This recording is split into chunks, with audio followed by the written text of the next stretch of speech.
Ladies and gentlemen, the story you are about to hear is true. The names have been changed to protect the innocent. Dragnet.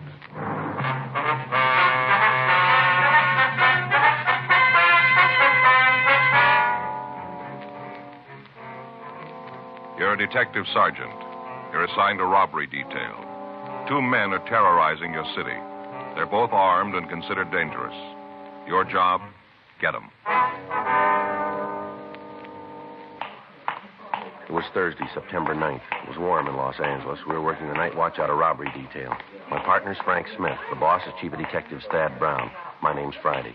I was on my way back from the street, and it was 11:42 p.m. when I got to the 814 Club, the back room. I hate to think what's going to happen when Mr. Negri hears about it. It's going to be pretty bad. Yes, sir. How about it, Joe? You catch the fellows yet? No, sir. Description's out. Guys from the F cars are checking the neighborhood. Haven't got nothing yet, though, huh? No, sir, not yet. Wish I was home. Sir? If I was home, I could turn off the phone. I got one of those attachments in the extension in the bedroom that turns it off. Wish I was there now. Mr. Negri's really going to be sore. Mm-hmm. Was there anything at all about the 2 men that would stand out and make it a little easier for us to identify them? Tell you the truth, Sergeant, if there was, I didn't see it. All right. I was scared. Darn scared, and I'm not afraid to say so. Yes, sir. I can tell you again, if you want me to, about the robbery. All right, if you would. Might be something you didn't remember the first time through. Okay. Guess it was about 11:15 when it came in. Just a guess, but I think it was about then. Mm-hmm. A dark one. He had the machine gun. He kind of moved over so he had a good look at the people sitting at the bar. What kind of a gun was it? Machine gun. I see. Go ahead. Guess he could have hit him off from where he was. Held the gun kind of low, you know, like at his hip. Here. Mm-hmm. What about the other one? Well, he waited with his friend, and he walked up to the bar and stood right in the middle of the floor. He had the automatic, huh? Yeah. Yeah, it looked like a .45. He stood right in the middle of the place, just looking there, watching me. What happened then? Well, the fellow out in front reached over and pulled the plug in the jukebox, turned it off right in the middle of the record, pulled the plug. And that's what made the other people turn around. Uh-huh. Turned right around and looked at the guns. That's when the light fellow, the one with the .45, he said, "Sit where you are. This is a stick-up." Are those his exact words? Well, near as I can remember, yeah. He kind of had a squeaky little voice, like it was still changing, you know. Yes, sir. But those were the words. Sit right where you are. This is a stick-up. All right, Mr. Gilmore, you want to go ahead? Well, the one with the funny voice told everybody to get up and turn around so they was facing the bar, you know, with their back to the hold-up man. Made them all turn around. Mm-hmm. Then he told them to start in the back of the place and walk over to one of the tables and dump all their money out. Said not to forget anything. Put it all there. Did they take anything besides money? Not that I saw. Well, there were a couple of people who had pretty good-looking watches on, but the only thing the bandits seemed to want was cash. I see. And they left after they got the money, is that right? Yeah. Walked to the door and said for us not to try to call anybody for 5 minutes. After that, they walked out. Did you see if they had a car?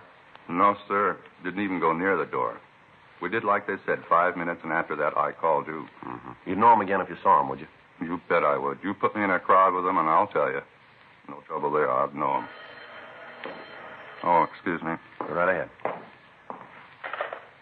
814 Club. Yeah. Oh, yeah, Mr. Negri. Uh-huh. That's right. Well, who called you? Yeah. Well, there wasn't anything I could do about Mr. Negri. Well, no, sir. Both of them had guns. Yeah. All right, sir. That's the way you feel about it. All right, sir. Fine. I'll be in the morning. Right. Night. Fired me.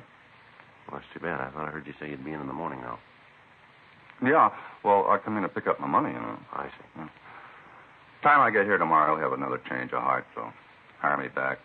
I've been fired 12 times already. 12. He always hires me back. Isn't anybody else who worked for him? Is that right? Well, he had a lot of trouble keeping help. He thinks I should have stopped the hold-up men myself. Just walked in with my bare hands and stopped them. Pretty silly when you think of it. Uh-huh. He says they're only kidding with the guns, that they wouldn't have really shot me. Pretty silly.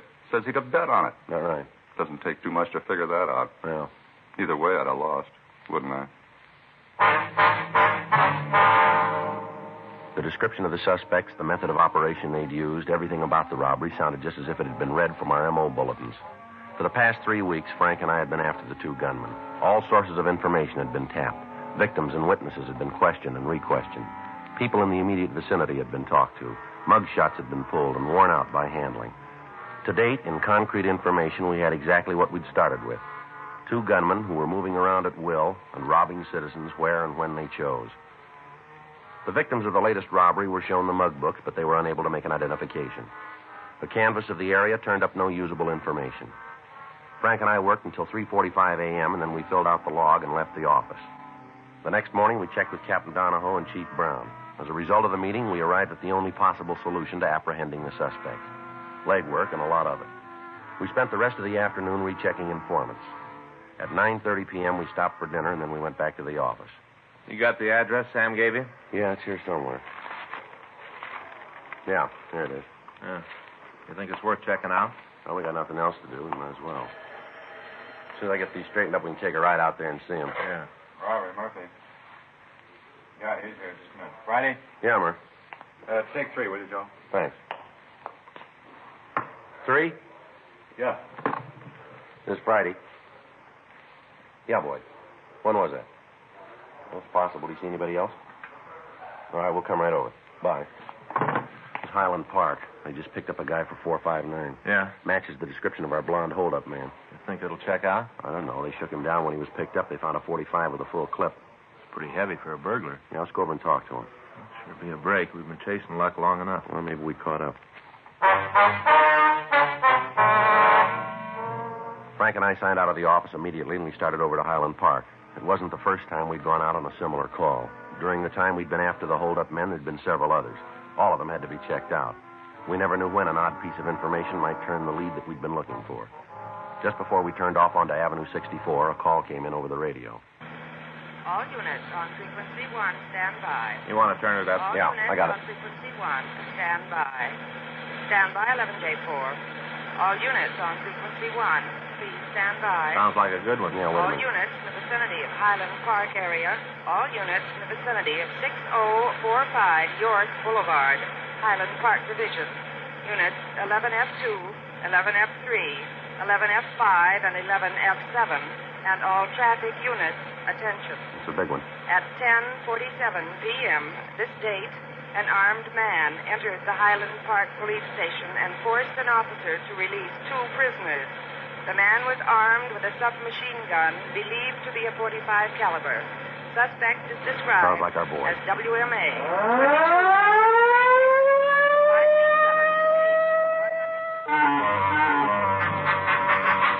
The Highland Park Police Division is a large brick building located on York Boulevard. On the ground floor is a booking desk and a couple of administration offices. Directly behind the booking counter across the hall is a cell block. Prisoners are held there pending further investigation or transfer to the main jail. When Frank and I arrived, there were a dozen police cars around the building.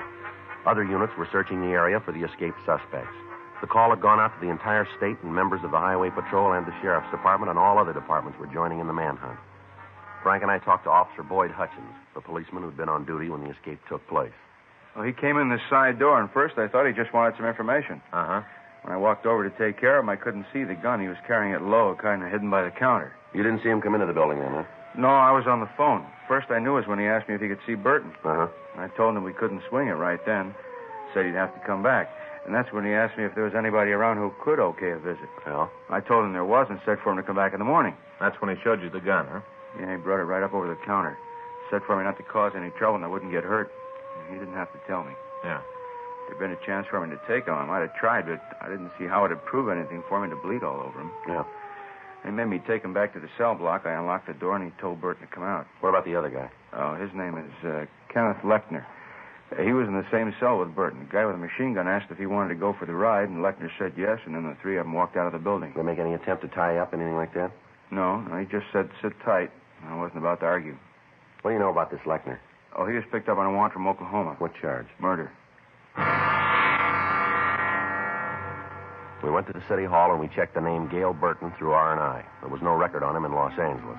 We forwarded the information on him to George Brereton up at CII in Sacramento. The rest of the night was spent in checking out the possible places the suspects might have been hiding. In a city of over 2 million people, there are a lot of places. While we were combing the city, men from the Sheriff's Department were going over the county territory. We had a vague description of the car that was used, but it might match any one of several hundred being driven on the streets of Los Angeles. Roadblocks were set up on principal routes leaving the city.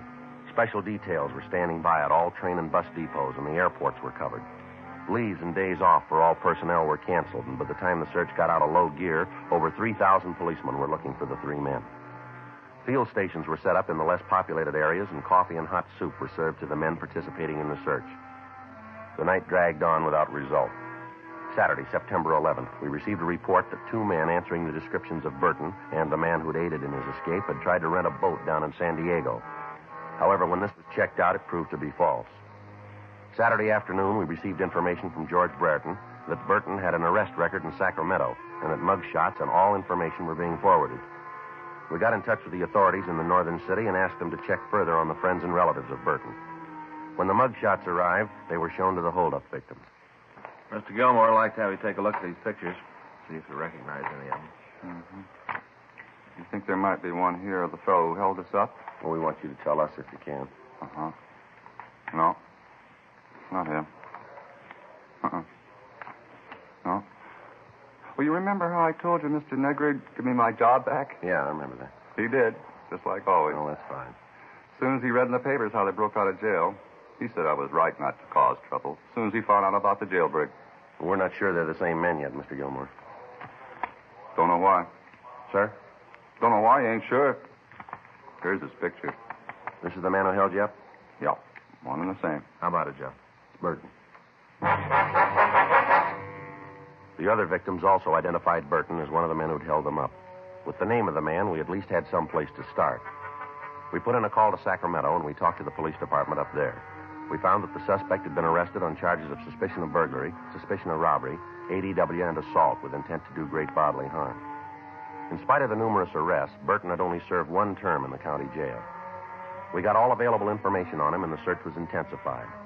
We'd gotten reports from informants that the three men might try to escape across the border into Mexico. San Diego was notified of this, and Al Gayton was dispatched to the international boundary at Tijuana to aid the Mexican police. 2 days passed without news of the suspects.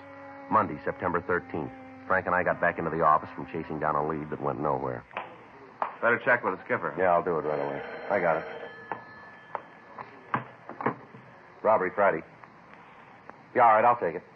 Long distance San Francisco. Might have gotten up there, huh? Hello.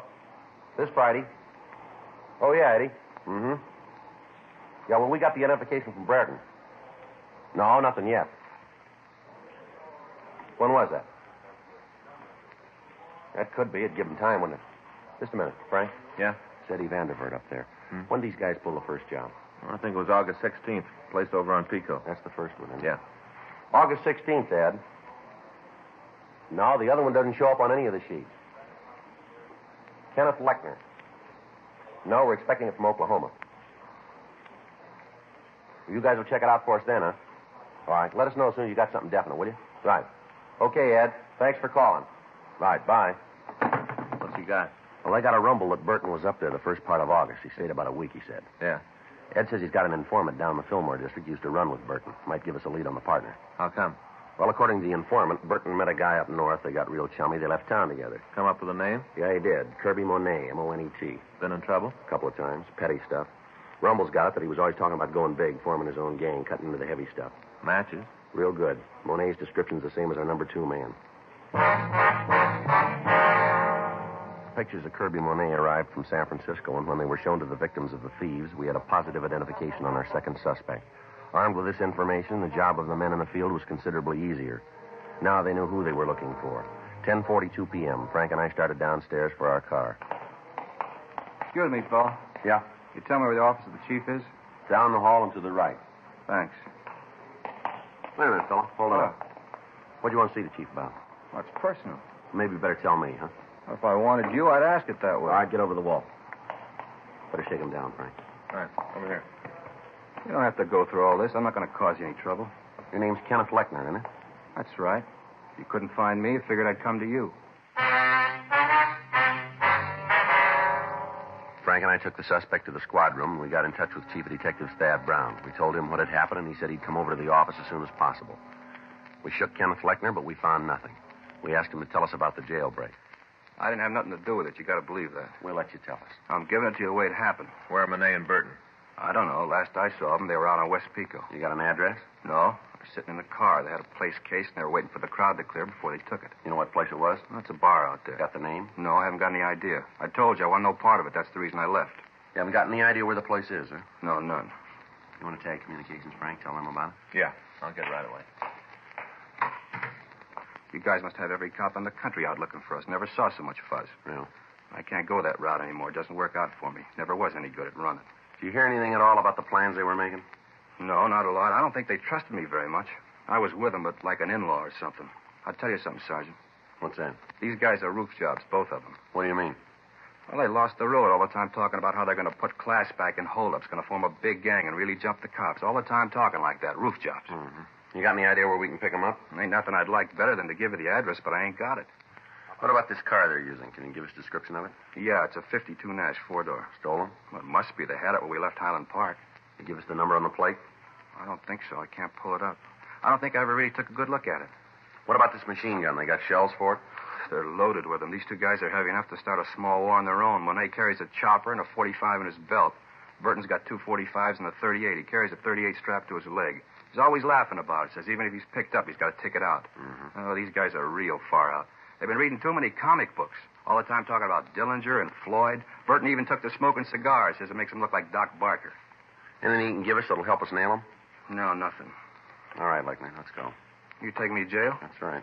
Hey, you do me a favor, huh, Sergeant? What's that? Give me a cell by myself. I hadn't much sleep in the last couple of days. I'd sure like to get some. All right, we'll see what we can do. All right, sit still a minute. All right, let's go. You got to put these on again? That's right. All right, come on. Get the word out? Yeah, a little late. What do you mean? Burton and Monet have already hit the bar. Patrol car spotted them on the way out. Yeah. It was a beef, and the men in the car took Burton into custody. Mm-hmm. Dropped him in the car and started to bring him in. Hadn't gone more than a couple of blocks when Monet drove up, rammed the police car, and started shooting. Anybody hurt? Yeah. He took Burton away from the men in the unit and shot one of them. How bad? Well, he's at Georgia Street receiving now. They don't expect him to live. We had Count Fleckner held for the Oklahoma authorities. We contacted Captain Donahoe and told him what had happened. He'd taken over the search for the two suspects in the Pico area. A blockade had been set up on all streets leading into and out of the area. All vehicles were being stopped and searched. All pedestrians were being interrogated. Frank and I joined in the manhunt. By 6:30 the next morning, Wednesday, September 15th, the area had been covered without result. However, in checking all automobiles in the vicinity of the holdup, we'd come across a 1952 Nash, gray in color. The left front fender was damaged and it matched the description of the suspect's car very close. We put a stakeout on the vehicle and it was kept under watch for the next 24 hours.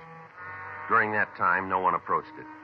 We checked the license number with Auto Theft Division and found the car to be stolen. It had been taken from the owner 5 days before on September 10th.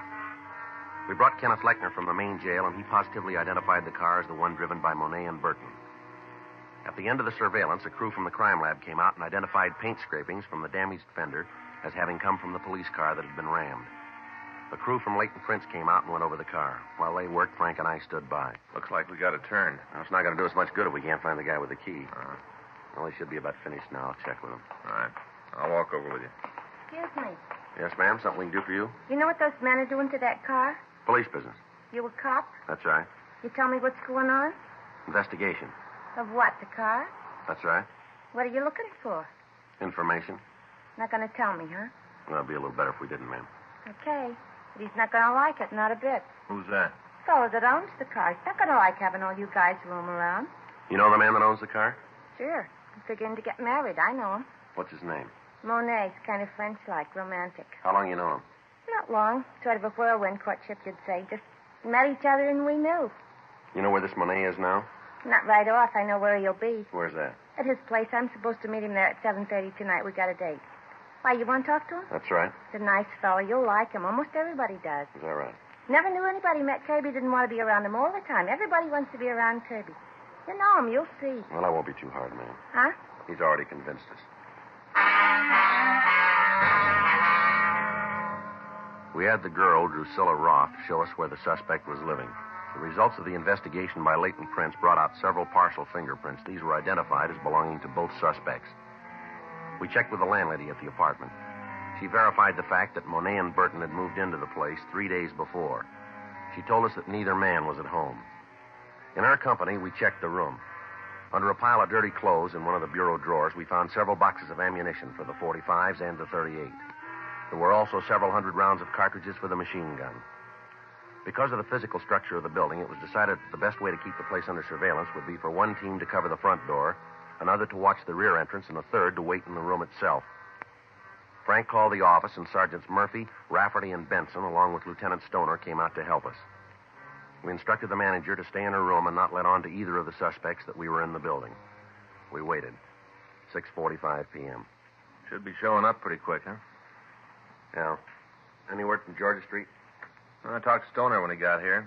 They've given Simon a couple of transfusions. Figure they're going to be able to transfer him to General the first thing in the morning. You going to make it then? Well, looks like it. They took a 38 out of his left lung, 2 more out of his hip. Pretty rough go. Yeah. What time he got? 6:47. Should be here by now if he's going to keep that date. Well, there's another one that comes first. At 7:06 p.m., there was a knock on the door. It was a signal that we'd arranged. We opened it and found that Lieutenant Stoner had come up to tell us that Gail Burton had been taken into custody. He'd approached the apartment, and as soon as the officers stopped him, he'd surrendered, offering no resistance. Stoner wanted to tell us that he and Benson would take the suspect downtown for booking. Frank and I settled back to wait for Monet. 9:20. Oh, I'd sure like a smoke. Yeah. Why is it, Joe, you and I always draw this stake inside the room where all we can do is sit? I don't know. You usually ask for it that way, don't you? Well, next time we're going to take one of the entrances. Sit out there in the car. Smoke when you want. If you want something to eat, you just run down to the drugstore for a candy bar. It's a lot better duty, Joe. Sounds like somebody coming tonight. Yeah. What's that? Yeah. All right, Monet, hold it right there. Watch it, Joe. See him? Yeah, down this way. All right, hold it. Any sign of him? No. He might have gone down the stairs. The apartment at the end of the hall. Right. Come on. All right, Monet, come on out. It's the last time around, Monet. Throw that gun out and you follow it. Not coming out. All right, let's go in.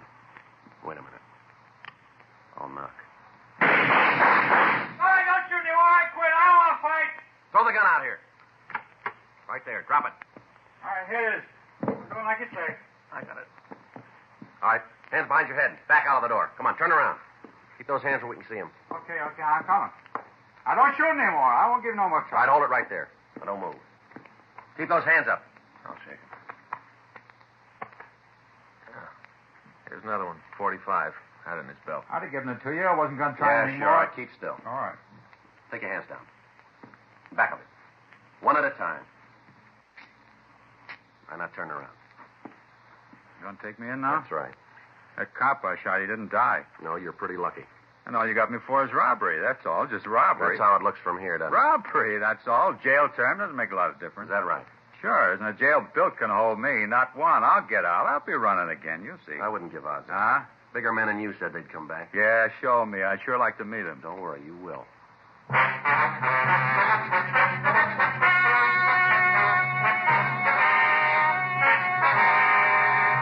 Kenneth Nelson Lechner was returned to the state of Oklahoma for prosecution on a murder charge. A hold was placed against him by the state of California in the event he is paroled. Gail Claude Burton and Kirby Arno Monet were tried and convicted of robbery in the first degree, 6 counts. Violation of Section 4574 PC, bringing a firearm into a prison, violation of the machine gun law, and assault with intent to commit murder. Robbery in the first degree is punishable by imprisonment for a period of not less than 5 years. Violation of Section 4574 is punishable by imprisonment for a period of not less than 1 year in the state penitentiary. Violation of the machine gun law is punishable by a term in the state prison not to exceed 5 years and or a fine of $5,000. Assault with intent to commit murder is punishable by imprisonment for a period of not less than 1 nor more than 14 years in the state penitentiary. You have just heard Dragnet, the authentic story of your police force in action, and starring Jack Webb, a presentation of the United States Armed Forces Radio Service.